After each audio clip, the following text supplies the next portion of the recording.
Sim, a única pergunta que fica na cabeça da gente é: como chegamos a esse ponto? Se você olha para a direita, tem Lula. Se você olha para a esquerda, tem Alexandre de Moraes. Se você olha para frente, tem a Janja. Basicamente, a gente se sente completamente impotente perante a tudo que está acontecendo. E vamos lá. Você não precisa gostar do Bolsonaro, você não precisa ter feito campanha para ele, ser bolsonarista, nada disso. Mas o que eu vou dizer agora não é para quem concorda com ele, mas para você que talvez não está entendendo o que está acontecendo. Afinal de contas, o que tem a ver Bolsonaro Moraes com a sua vida? Eu vou te explicar. Basicamente, nós temos hoje um cenário em que um ex-condenado é presidente da República e um ex-presidente da República pode se tornar um condenado. E mesmo que você tenha suas divergências com o Bolsonaro, vai aqui alguns pontos para você pensar. Não precisa concordar não, mas pensa aí. Ele nesse momento está proibido de falar com embaixadores, proibido de usar rede social, sofreu busca e apreensão na sua casa, encontraram aí incríveis $14 mil, usando tornozeleira eletrônica e é obrigado a ficar em casa do 19 às 7 horas da manhã. E está proibido de falar com o próprio filho, Eduardo. Aí vem os meus pontos. Alguém que roubou a INSS, que foram bilhões, está usando tornozeleira eletrônica? Você já viu algum traficante, estuprador, alguém aí que roubou bilhões às estatais, ficando impossibilitado de conversar com seu próprio filho? Ou seja, o script é o mesmo. E quando você entender que nós não estamos em uma democracia, você vai entender o porquê o que estão fazendo com o Bolsonaro afeta também a sua vida. Porque afinal de contas, se eles estão fazendo isso com o ex-presidente da República, o cara basicamente mais popular do Brasil, o que eles não vão fazer com você? Que é digamos, um mero cidadão. Pastor, um estudante, uma pessoa que tem opiniões na rede social, você que é jornalista, empresário, e aí? O que vai acontecer com você? Vamos colocar mais uma vez aqui os pingos nos is. Bolsonaro, como alguns eu ouvi falar aí da esquerda, não está sendo condenado pelo que ele fez na pandemia. Não. Ele não está sendo condenado por corrupção. Não. Ele literalmente está sendo condenado por uma tentativa de golpe. Ele é a pessoa que está despontando nas pesquisas eleitorais como primeiro lugar contra o Lula. Ou seja, será mesmo que eles estão preocupados com a democracia? Pausa. O Lula que recebe ditador aqui no Brasil, como Nicolás Maduro? Ou será que eles estão preocupados em tirar a oposição para poder vencer as eleições? Hein? O que você acha? Isso literalmente aconteceu na Venezuela e através do STF. Ou seja, a Suprema Corte de lá faz exatamente o que a Suprema Corte daqui está fazendo, especificamente na figura do Alexandre de Moraes. Me parece que no Brasil não tem mais nada mais importante para poder se combater, sei lá, tipo crime organizado. Afinal de contas, Comando Vermelho, PCC e todos os outros que estão aí, estão literalmente destruindo a vida de pessoas, matando, roubando, sequestrando. Mas a preocupação principal da nossa Suprema Corte, nossa Polícia Federal, pelo visto, é uma pessoa que, enfim, tentou dar um golpe lá dos Estados Unidos, em EAD, virtual. Ainda fizeram uma manchete como se $14 mil na casa dele fosse uma coisa, assim, absurda. Ai, bicho, eu sou crente, eu não posso xingar. Mas a vontade que dá de falar, velho, vai pra... Porque nós tivemos agora, na história recente do Brasil, corruptos com malas e malas e malas de dinheiro na casa. E o que aconteceu com esses caras? É isso mesmo, nada. Pessoas que foram condenadas por 400 anos, como o Sérgio Cabral, tá agora sendo influenciador no Rio de Janeiro, gravando um videozinho. Então, peraí, você não precisa gostar do Bolsonaro, não. Mas, pô, falar comigo que o que tá sendo aí possível de condenação dele, 43 anos de cadeia, é algo razoável? Fazer isso daqui com uma pessoa só porque aí tem vários indícios, possibilidades de golpe, que, convenhamos aqui, teve uma arma apreendida. As pessoas que estavam lá, sei lá, a faixa etária era de 50 a mais. É óbvio que é errado, já deixei claro várias vezes aqui, errado quebrar, errado depedrar, e as pessoas têm que pagar por isso. Agora, meter 17 anos em um cara que pegou lá a bola do Neymar autografada, 17 anos, galera. Você pode achar que isso é mentira, mas não, pesquisa aí, duvida do Nicolas. A Débora, que com um batom escreveu perdeu o mané. Então essas mesmas pessoas que estão usando a palavra democracia para poder aplicar penas desproporcionais a cidadãos comuns, que nunca cometeram um crime antes na vida deles, vão até a casa do Bolsonaro e quer pintar nele um crime de golpe de Estado. Sabe o que é golpe? Golpe é lavar dinheiro, é quebrar estatal, é desviar bilhões de reais. Isso sim é golpe. Sabe o que é golpe? É um juiz que não teve uma caramba de um voto, que não é representante de ninguém e não tem legitimidade para poder tomar as decisões, tomar todas as decisões do Brasil. Ou você não sente isso? De que tudo o Alexandre de Moraes decide. E um ponto importantíssimo, tudo isso aconteceu um dia depois do Donald Trump mandar uma carta assinada por ele em apoio ao Bolsonaro, deixando claro que as perseguições, que tudo está acontecendo com ele é uma injustiça, é caixas bruxas e, obviamente, poxa, estão fazendo isso para poder tirar ele das eleições. E nessa parte, a esquerda me vem com... Ai, e a soberania do Brasil, Nicolas? E a soberania do Brasil? Eu concordo que, óbvio, o Brasil precisa, sim, ser soberano. Mas o que soberania significa, criatura? Significa que o país possa ter autonomia sobre suas decisões. E até aí tudo bem. O Brasil está dando um exemplo de como não ser diplomático, né? Porque eu não sei se você sabe, mas os Estados Unidos não é uma economia que você pode falar, quer saber, não quero ver você. Porque antes da campanha, o Lula falava que com uma cerveja e uma conversa de bar resolveria uma guerra. E agora não está conseguindo resolver uma questão de tarifa. Só para lembrar aí.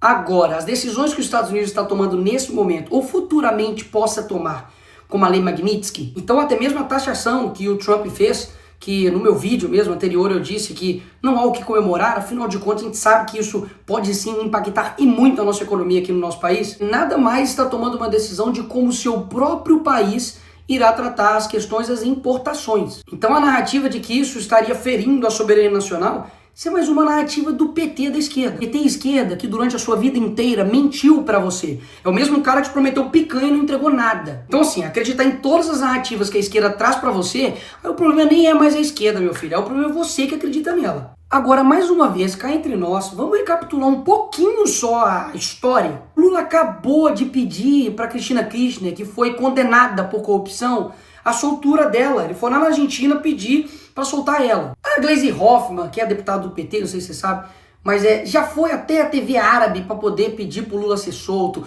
O PT foi em outros órgãos internacionais para poder falar para o Lula ser solto, contra o impeachment da Dilma, enfim. Fizeram isso milhares de vezes. E aí no caso deles é ajuda. Não, nós estamos aqui ajudando. Aí quando é o Eduardo, aí não. Aí é ataque à soberania nacional, é crime. Peraí. Eles não fizeram isso a vida inteira. E tem tipo de coisa que você tem que ir ver. Coloca aí no Google assim, ó, Foro de São Paulo. Vai ver que desde 1990 os caras estão influenciando externamente todos os países da América Latina e principalmente o nosso país. E uma perguntinha aqui gostosa aí pra você que é de esquerda ou canhotinha. Qual seria a sua reação se o Donald Trump, nesse exato momento agora, mandasse um avião aqui pro Brasil para poder buscar e resgatar Jair Bolsonaro? Fala pra mim a verdade, qual seria a sua reação? Ataque à soberania, pipipipopopó e não sei o que, não é? Mas foi exatamente isso que o Lula fez com a ex-primeira-dama do Peru, que foi condenada por corrupção. Usou o seu dinheiro de pagador de impostos, usou o avião das Forças Armadas Brasileiras para poder ir lá e resgatar ela. Opa, peraí! O Lula não tá ferindo a soberania, não? Ou seja, todo o script é o mesmo. Eles fazem a coisa errada, destroem o país, colocam a culpa no outro e depois criam um caos e depois se apresentam como uma solução. Mas e aí, Nicolas, o que nós vamos fazer?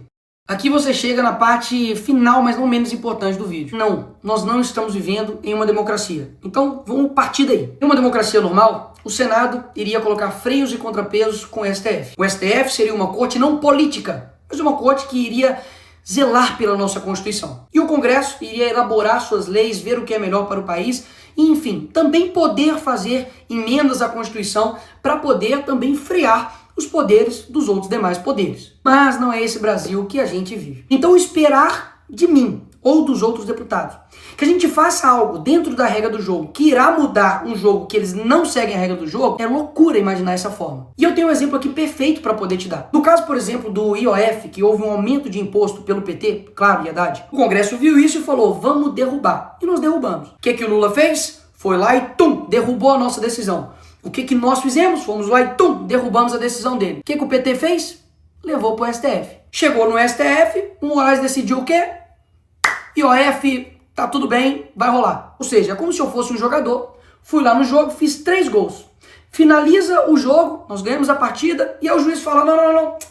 Os seus 3 gols não valeu, Nicolas. Na verdade, quando você faz um gol, o gol vai pro outro time. Então, vitória do time contrário. O jogador tem culpa nisso?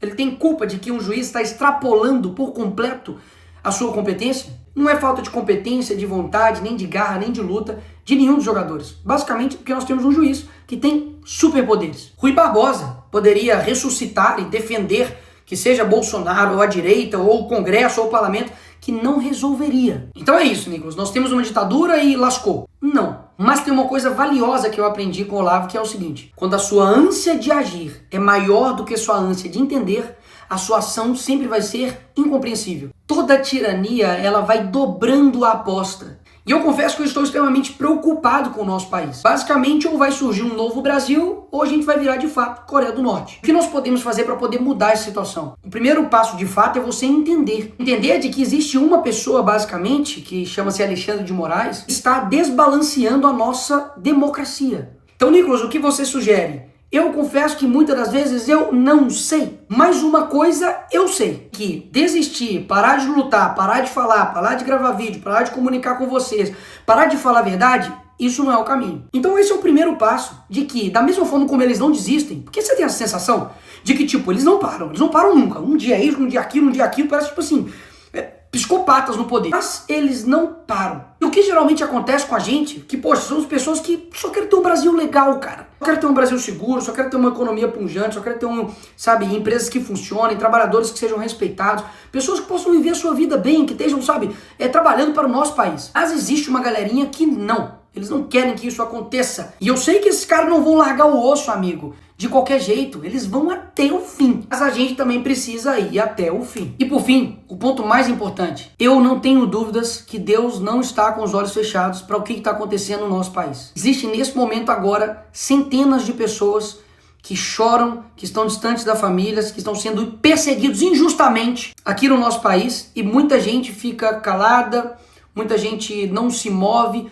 usa isso como um jogo político para poder, enfim, lutar pelos seus interesses. Mas eu não tenho dúvidas que podem ter juízes com muito poder, mas eles não têm todo o poder. Então eu te chamo agora não somente para poder tomar ação naquilo que de fato seja necessário. Seja, por exemplo, ir para a rua, seja, por exemplo, compartilhar um vídeo, seja, por exemplo, fazer a política no seu dia a dia, alcançar pessoas que nós não alcançamos, mas principalmente para que você tome uma decisão individual de você de fato se tornar uma pessoa mais próxima de Deus, para você ter um caráter mais parecido com Jesus e dessa forma você mudar o seu país. Porque tudo que eles mais odeiam é um país que se aproxima de Deus, de verdade, não somente de fala, mas de verdade. E muitas das vezes, quando a gente vê tudo isso acontecendo, a última coisa que a gente faz é orar. A gente reclama, xinga, enfim, faz vídeo, faz um monte de coisa, mas a última coisa que a gente faz é apresentar isso para quem realmente está no comando de tudo. E eu quero lembrar vocês de que os hebreus ficaram 400 anos escravizados no Egito. Deus levanta Moisés, ele enfrenta Faraó, vem praga, o povo sofre, depois ele abre o Mar Vermelho e finalmente Faraó é derrotado e o povo é liberto. O que eu quero dizer com isso é que existem coisas que a gente não tem condição de saber o que vai acontecer. Coisas que de fato são improváveis e que não estão no nosso controle. Mas o nosso dever é fazer o certo sem esperar que dá certo. Para melhorar, vai ter que piorar muito ainda. Mas eu quero muito saber como é a gente vencer esse pessoal.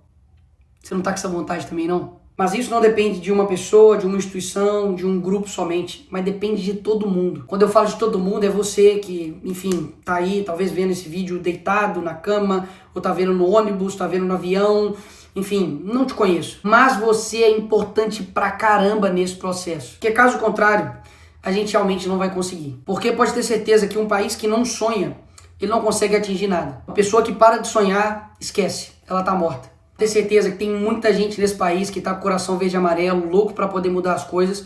E essa hora vai chegar. Essa hora vai chegar. O sonho de um novo Brasil ainda tá vivo em mim. E eu não tenho dúvidas também que tá vivo em você. E pode ter certeza. O que tiver ao meu alcance, a gente vai estar fazendo. A minha voz é a sua. Enfim, não desiste daí, que eu não também desisto daqui.